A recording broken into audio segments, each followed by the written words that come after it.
You're listening to Southeast Radio's Business Matters with Karl Fitzpatrick in association with Wexford Insurances. Challenge us at Wexford Insurances 0818 31 30 30. My first guest this morning is Jim Doyle from RDA Accountants with branches in Wexford and Kilkenny City.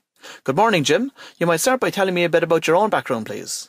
Well, I went into industry, Karl, and worked in Kerry Group for a number of years. Kerry moved me to London and at one stage asked me to lead up one of the offices in London.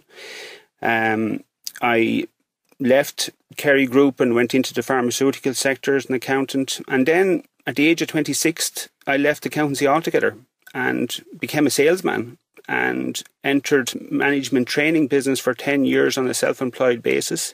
So once you decided that you were going to set RDA up, what was the next step?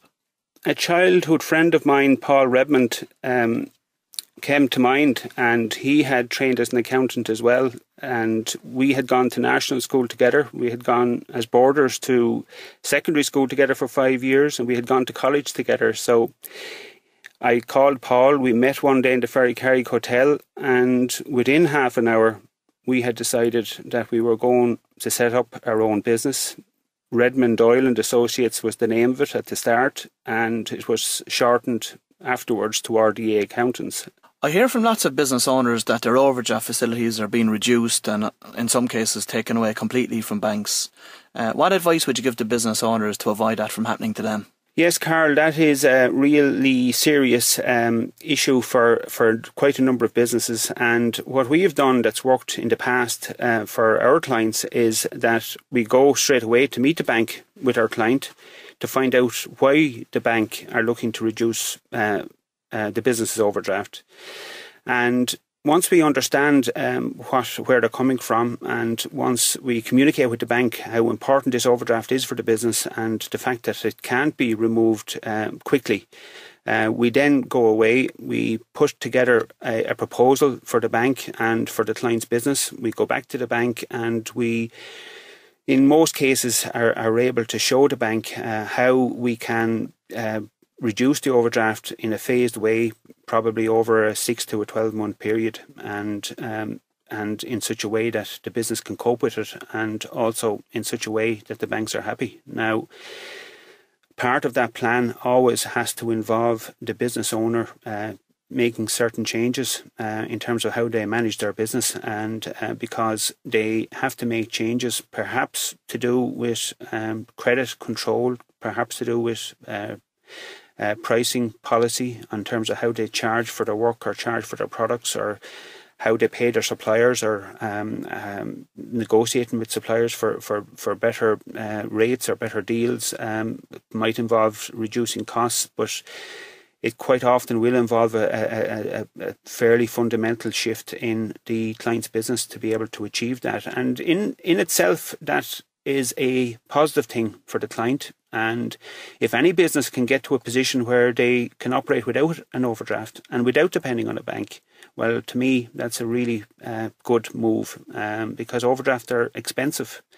They're expensive in terms of cost, but they're also expensive in terms of time, and because they require constant monitoring. You always have this thing hanging over you from a bank as to whether or not you have enough overdraft available, whether something is going to bounce.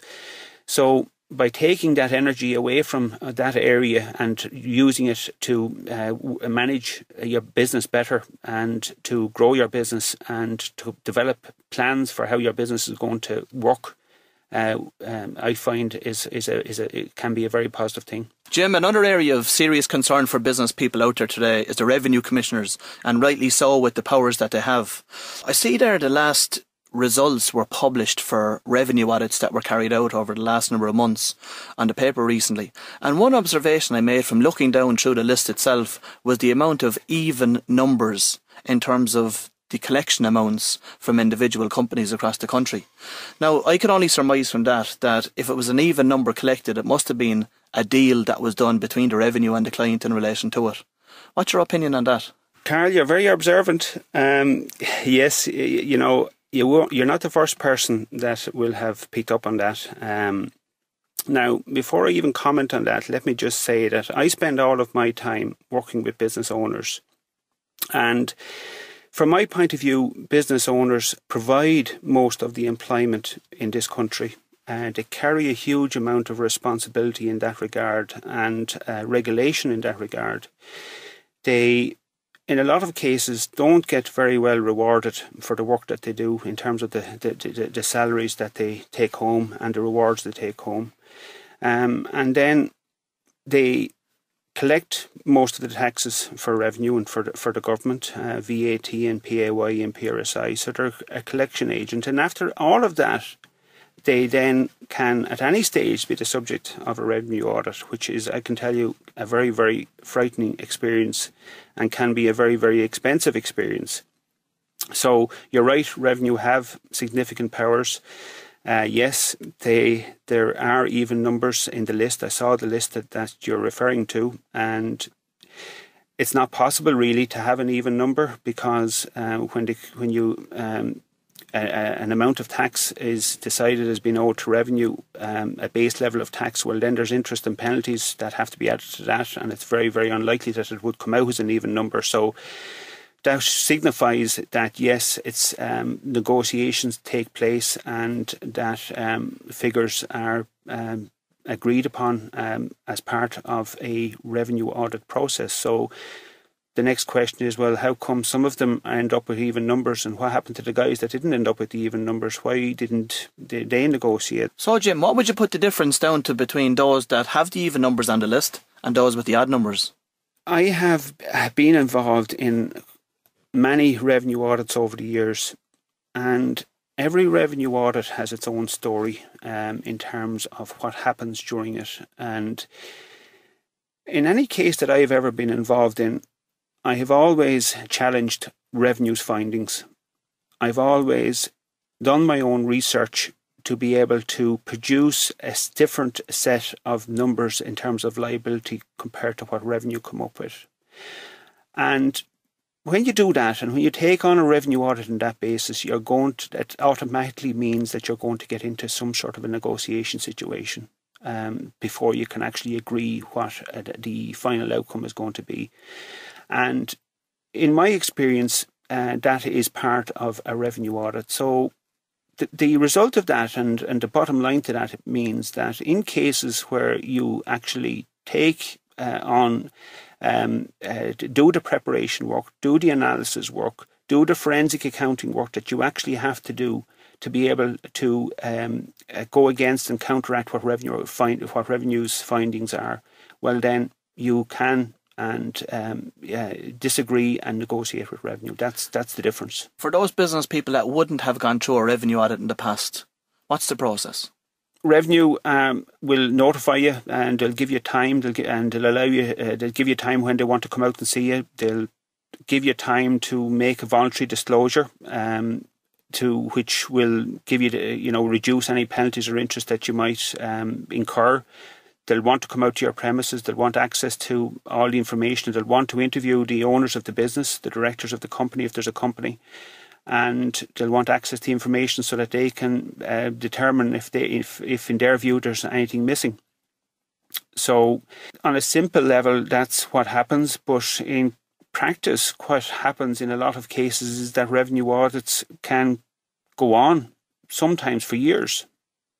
I have a case right now where revenue wrote back to the client 2 years.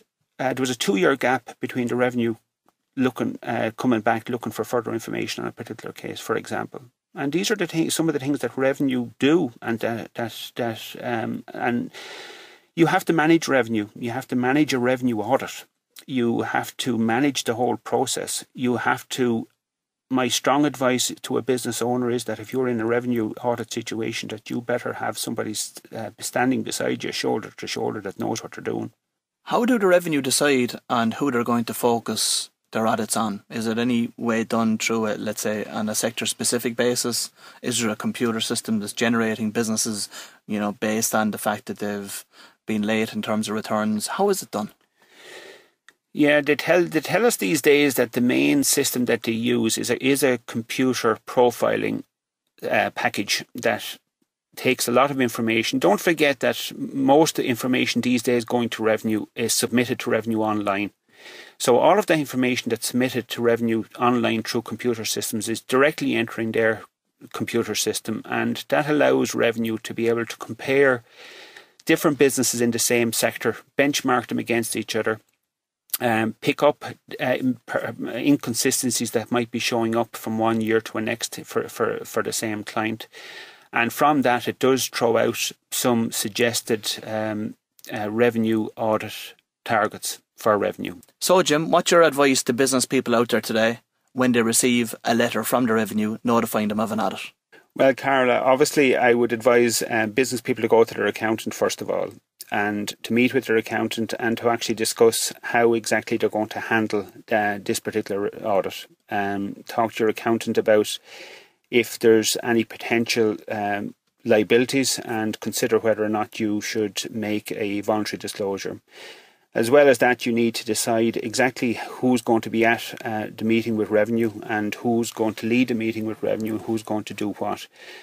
You need, as a business owner, to decide if your own accountant is capable or the right person to actually represent you at a revenue audit, because there is a set of skills that you need that could be needed and very crucial in a revenue audit. So you need to make your own judgment call based on your own accountant in terms of standing beside you and representing you at a revenue audit, because it could be very, very, very expensive if it's not handled properly. Well, Jim, many thanks for coming in this morning and providing those nuggets of advice to our listeners. I wish you continued success with RDA Accountants. You're listening to Southeast Radio's Business Matters with Karl Fitzpatrick in association with Wexford Insurances. Think Wexford Insurances for your business insurance.